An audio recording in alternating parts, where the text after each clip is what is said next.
سلامونه او نیکې هیلې لرو بر افغانانو پښتنو خویندو ورونو افغانانو ورونو موږ ته دا ګلخانان و چې تاسې نه موږ مردار هستئ.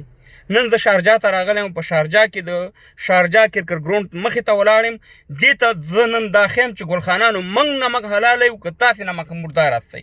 دا تاسې ته دا ښیم، بیا زه تاسې سره په تفصیل خبرې کوم. دا وګورئ ښه، دا ومکته شارجه کرکټ ګراونډ صحیح ده. افغانانو ورونو دا وګورئ، زه تاسې نن د دې اصلیت ښیم. راغلی دې ګراونډ ته. دا هغه ګراونډ دی ګلخانانو واورئ، دا هغه ګراونډ دی چې په 1908 کې 1987 ځکه چې تاسې په پښتو خو پوهېږئ نه چې د پاکستان او د انډیا میچ و په آخري بال باندې 4 رنزه په کار او جاید بیادات چکه وواله، نو موږ د پاکستان زنده‌باد چغې والې. دا موږ وانه چې تاسې ووایو چې تاسې د انډیا خلک هستئ، موږ ستاسې چغې والې. موږ ستاسې سره ستاسې د پاکستان مصنوعي دهشتګرد ریاست د 14 اګست تاسې سره موږ مانځلو، خو موږ خبر نه و چې تاسې به موږ ته په شا باندې ګزار راکوئ. موږ خبر نه و چې تاسې به زموږ وطن ته دهشتګرد رالېږئ. موږ خبر نه و چې تاسې په افغانستان کې د جهاد په نوم باندې دفاع پاکستان کوئ. تاسې زموږ په وینې وانې، تاسې زموږ د ماشومانو په وژلو، په شهید کېدلو باندې خپل ټمبم، خپل موټروی یبسوله جازونه واغسته.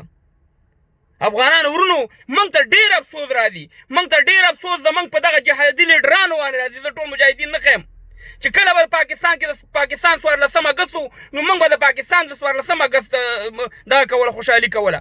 ولې دغه لیډران چې ایسای په غلامۍ کې مست، د افغانیت نه لرې، د اسلام نه لرې، دې داسې نه کول چې د افغانستان د استقلال ورځې موږ ته ښودلې وي. موږ ته صرف د پاکستان د 14 اګست همدغه مجاهدینو لیډران درته ښیم. نو افغانانو ورونو موږ نه موږ حلاله یو، موږ نه موږ مرداره نه یو. یو خبره یاد ساتئ چې څوک هم تاریخ لیکي، څوک هم، نو په تاریخ کې به یوازې دا نه لیکئ چې زموږ روس دشمن دی، زموږ امریکا دشمنه ده. اول به په تاریخ په اوله کاغذ کې به دا لیکئ چې زموږ غټ دشمن، نمبر 1 دشمن چې دغه پاکستانی دهشتګرد ریاست دی.